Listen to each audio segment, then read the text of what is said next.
Hello students, আমার চ্যানেলে তোমাদেরকে স্বাগত। শুরু করছি 2027 মাধ্যমিক পরীক্ষার্থীর জন্য একটি ইতিহাসের ক্লাস। তোমাদের সামনে রয়েছে ইতিহাসের দ্বিতীয় অধ্যায় সংস্কার বৈশিষ্ট্য পর্যালোচনা। এই অধ্যায় থেকে আমরা টেক্সট বই খুঁটিয়ে শর্ট প্রশ্ন করছিলাম। তো আজকে করব 11তম ক্লাস। তো প্রথম থেকে শেষ পর্যন্ত ভিডিওটা দেখবে। আমি যেগুলো হাইলাইট দিয়ে দাগিয়ে দিচ্ছি সেগুলো কিন্তু তোমরা অবশ্যই খাতায় নোট করে নেবে, ঠিক আছে? আর যে প্রশ্নগুলো বলে দিচ্ছি তোমরা কীভাবে প্রশ্নগুলো আসতে পারে সেগুলো আমি তোমাদের সামনে আলোচনা করে দিচ্ছি, ঠিক আছে? তো প্রথম থেকে শেষ পর্যন্ত ভিডিওটা দেখতে হবে। একটা কথা মাথায় রেখো, শর্ট প্রশ্ন কিন্তু কোনো সাজেশন হয় না। শর্ট প্রশ্ন কিন্তু টেক্সট বইটা খুঁটিয়ে পড়তে হয়। তোমার কাছে যে টেক্সট বইটা আছে তুমি সেই বইটা খুঁটিয়ে পড়ো। আর অবশ্যই তুমি আমার চ্যানেলটাকে কিন্তু ফলো করো, ঠিক আছে? তো চলো শুরু করে দিই। ইতিহাসের দ্বিতীয় অধ্যায় 2027 মাধ্যমিক পরীক্ষার্থীর জন্য ক্লাস সংস্কার বৈশিষ্ট্য পর্যালোচনা অধ্যায় থেকে শর্ট প্রশ্নের ক্লাস। আজকে আমরা করব 11তম ক্লাস। তো চলো শুরু করি ক্লাসটি। দেখো, বলছে 1828 খ্রিস্টাব্দে রামমোহন প্রতিষ্ঠিত ব্রাহ্মসভা। তাহলে ব্রাহ্মসভা কত সালে প্রতিষ্ঠিত হয়? 1828 সালে। কে প্রতিষ্ঠা করেন? রামমোহন রায়। 1830 খ্রিস্টাব্দে ব্রাহ্ম সমাজ নামকরণ করে। আর ব্রাহ্ম সমাজের প্রথম সম্পাদক হলেন তারাচাঁদ চক্রবর্তী। তাহলে এখানে আমি প্রশ্নটাকে একটু বলে দিই। ব্রাহ্মসভা কে প্রতিষ্ঠা করেন? রামমোহন রায়।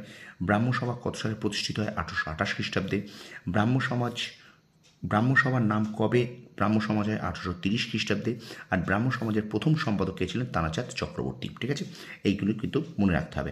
আচ্ছা, এবার দেখো আমরা একটুখানি স্কিপ করে যাচ্ছি। এবার এখানটা দেখে নাও একটু।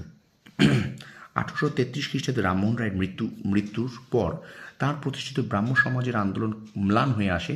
অতঃপর রবীন্দ্রনাথের পিতামহ দ্বারকানাথ ও পিতা দেবেন্দ্রনাথের চেষ্টায় ব্রাহ্ম সমাজের নতুন প্রাণের সঞ্চার হয়। দেবেন্দ্রনাথ ঠাকুর 1843 খ্রিস্টাব্দে ব্রাহ্ম সমাজে যোগ দেয়। এর আগে আর 1839 খ্রিস্টাব্দে তিনি তত্ত্ববোধিনী সভা নামে একটি প্রতিষ্ঠানও গড়ে তোলেন।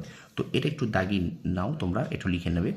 1839 খ্রিস্টাব্দে তিনি বলতে দেবেন্দ্রনাথ ঠাকুর। 1839 খ্রিস্টাব্দে তিনি কে? দেবেন্দ্রনাথ ঠাকুর তত্ত্ববোধিনী সভা নামে একটি সাংস্কৃতিক প্রতিষ্ঠান গড়ে তোলেন। এই সভার মুখপত্র তত্ত্ববোধিনী পত্রিকা, ঠিক আছে? এই সভার মুখপত্র তত্ত্ববোধিনী পত্রিকা। আচ্ছা, 1843 খ্রিস্টাব্দে অক্ষয় কুমার দত্তের সম্পাদনায় প্রকাশিত হতো। আচ্ছা, 1843 খ্রিস্টাব্দে অক্ষয় কুমার দত্তের তত্ত্ববোধিনী পত্রিকার সম্পাদক কে ছিলেন? অক্ষয় কুমার দত্ত। কত সালে প্রকাশিত হয়? 1843 খ্রিস্টাব্দে, ঠিক আছে? তো চলো এবার আমরা প্রশ্নটা একটু ভালো করে পড়ি যে তত্ত্ববোধিনী সভা কে প্রতিষ্ঠা করেন? দেবেন্দ্রনাথ ঠাকুর। কত সালে? 1839 খ্রিস্টাব্দে। আচ্ছা, তত্ত্ববোধিনী সভার মুখপত্র ছিল তত্ত্ববোধিনী পত্রিকা। তত্ত্ববোধিনী পত্রিকার সম্পাদক কে ছিলেন? অক্ষয় কুমার দত্ত। আর তত্ত্ববোধিনী সভা তত্ত্ববোধিনী পত্রিকা প্রথম কবে প্রকাশিত? 1843 খ্রিস্টাব্দে, ঠিক আছে? এবার দেখ, এই সময় কেশবচন্দ্র সেন নামে জনৈক তরুণ 1857 খ্রিস্টাব্দে ব্রাহ্ম সমাজে যোগ দিয়ে ধর্ম সমাজ সংস্কারের ক্ষেত্রে ব্রাহ্ম সমাজ উল্লেখযোগ্য ভূমিকা গ্রহণ করে। তিনি ব্রাহ্ম বন্ধু সভা সঙ্গত সভা প্রতিষ্ঠা করে জনসেবার আদর্শ প্রচার করতে চেয়েছে। তিনি কিন্তু কেশবচন্দ্র সেন, ঠিক আছে? তাহলে দেখো, এই সময় কেশবচন্দ্র সেন নামে জনৈক তরুণ 1857 খ্রিস্টাব্দে ব্রাহ্ম সমাজে যোগ দিলে ধর্ম ও সমাজ সংস্কারের ক্ষেত্রে ব্রাহ্ম সমাজ উল্লেখযোগ্য ভূমিকা গ্রহণ করে। তাহলে তিনি মানে কে? কেশবচন্দ্র সেন। দেখো, এই তুমি যদি ভালো করে না দেখো, আমার ক্লাসটা যে প্রথম থেকে না করো, তাহলে কিন্তু তুমি আমার এই কথাগুলো বুঝতে পারবে না, ঠিক আছে? তো ব্রাহ্মবন্ধু সভা কে প্রতিষ্ঠা করেন? কেশবচন্দ্র সেন। সঙ্গত সভা কে প্রতিষ্ঠা করেন? কেশবচন্দ্র সেন। এবার দেখো, নারী কল্যাণে 1863 খ্রিস্টাব্দে বামাবোধিনী সভা প্রতিষ্ঠা করা হয়। এই সভার মুখপত্র উমেশচন্দ্র দত্তের বামাবোধিনী পত্রিকা প্রকাশ হয়। এটা আমরা আগেও পড়েছি। আচ্ছা, এটা দেখে নেন। 1863 খ্রিস্টাব্দে বামাবোধিনী সভা প্রতিষ্ঠা করা হয়। এই সভার মুখপত্র হিসেবে উমেশচন্দ্র দত্তের সম্পাদনায় তত্ত্ববোধিনী পত্রিকা প্রকাশ হয়। আচ্ছা, এই যে বামাবোধিনী সভার মুখপত্র কী ছিল? বামাবোধিনী পত্রিকা। আচ্ছা, বামাবোধিনী পত্রিকার সম্পাদক কে ছিলেন? উমেশচন্দ্র দত্ত। কি বললাম? বামাবোধিনী পত্রিকার সম্পাদক উমেশচন্দ্র দত্ত। এই পত্রিকায় সামাজিক কুপ্রথার বিরোধিতায় নারী শিক্ষা বিস্তারের উদ্যোগ দেখা যায়। এই পত্রিকা ছাড়াও ইন্ডিয়ান মিরর, ধর্মতত্ত্ব, মদ না গরল, ভারত শ্রমজীবী, সুলভ সমাচার প্রভৃতি পত্রিকা ব্রাহ্ম সমাজে প্রকাশ করে সমাজ ও ধর্মীয় দিক দিয়ে সচেতন করে। মূলত কেশবচন্দ্র সেনের প্রচেষ্টাতে ব্রিটিশ সরকার 1872 খ্রিস্টাব্দে 3 আইন পাশ করে। তাহলে এটা মনে রেখো যে কার প্রচেষ্টায় ব্রিটিশ সরকার 3 আইন পাশ করে? না, এই কেশবচন্দ্র সেনের প্রচেষ্টায়।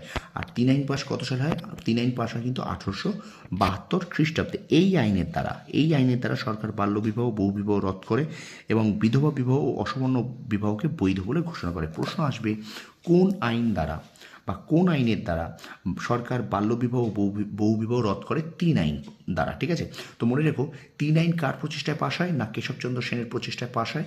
আর 3 আইন কত সালে পাশ হয়? 1872 সালে পাশ হয়। আচ্ছা ঠিক আছে। আচ্ছা, স্ত্রী শিক্ষা, শ্রমিক শিক্ষা, জনসংযোগ, মদ্যপান নিবারণ ইত্যাদি বহুবিধ সৎকর্মে ব্রাহ্ম সমাজের অগ্রণী ভূমিকা নিয়েছিল। পর্দা প্রথার অবসান ঘটিয়ে উচ্চশিক্ষা প্রবর্তন করে ব্রাহ্ম সমাজ নারী জাতির উন্নয়নের সচেষ্ট হয়। শ্রমিকদের মধ্যে শিক্ষা প্রসারের উদ্দেশ্যে নৈশ বিদ্যালয়, মহিলাদের জন্য ভিক্টোরিয়া কলেজ, উচ্চশিক্ষার জন্য 1865 খ্রিস্টাব্দে ক্যালকাটা কলেজ স্থাপন করা হয়। তাহলে মনে রেখো যে ক্যালকাটা কলেজ কত সালে স্থাপিত হয়? 1865 সালে। ঠিক আছে, তো এই পর্যন্ত ক্লাসটা শেষ করছি। আজকে 11তম ক্লাস, তো প্রথম থেকে শেষ পর্যন্ত কিন্তু দেখতে হবে। আর দেখো এই যে আমি যেগুলো তোমাদের হাইলাইট দিয়ে দাগিয়ে দিয়েছি, এগুলোকে তোমরা কিন্তু অবশ্যই একটু খাতায় নোট ডাউন করে নাও। ঠিক আছে, এগুলো কিন্তু তোমাদের শর্ট প্রশ্নের জন্য ভীষণ গুরুত্বপূর্ণ, আর প্রশ্নগুলো আমি তোমাদেরকে আলোচনা করে দিয়েছি। ঠিক আছে, তো ভিডিওটা ভালো লাগলে লাইক কমেন্ট শেয়ার করতে হবে। আর একটা কথা বারবার বলবো, শর্ট প্রশ্নের কোনো সাজেশন হয় না। শর্ট প্রশ্ন তোমার কাছে যে টেক্সট বইটা আছে সেই টেক্সট বইটা খুঁটিয়ে পড়ো, আর অবশ্যই তোমরা আমার চ্যানেলটাকে ফলো করো। ঠিক আছে, দেখবে শর্ট প্রশ্নে তুমি যদি বেশি নাম্বার আনতে পারো, 36-এর মধ্যে 30-এর উপরে যদি পাও, তাহলে কিন্তু তোমার 90-এর কাছাকাছি ভূগোলে তুমি কিন্তু ইতিহাসে নাম্বার পাবে। ঠিক আছে, 2, 4, 8 সবাই কমন পাবে, কিন্তু একটা কথা মনে রেখো, শর্ট প্রশ্নের কোনো সাজেশন হয় না। বারবার আমি একটা কথাই বলছি। ঠিক আছে, তো ভিডিওটা ভালো লাগলে লাইক কমেন্ট শেয়ার অবশ্যই করো, আর আমার চ্যানেল নতুন হলে চ্যানেলটি সাবস্ক্রাইব করো, পাশে থাকা বেল আইকনটি প্রেস করে রাখো। তোমরা সফল হও, তোমাদের সাফল্য কামনা করি। ধন্যবাদ।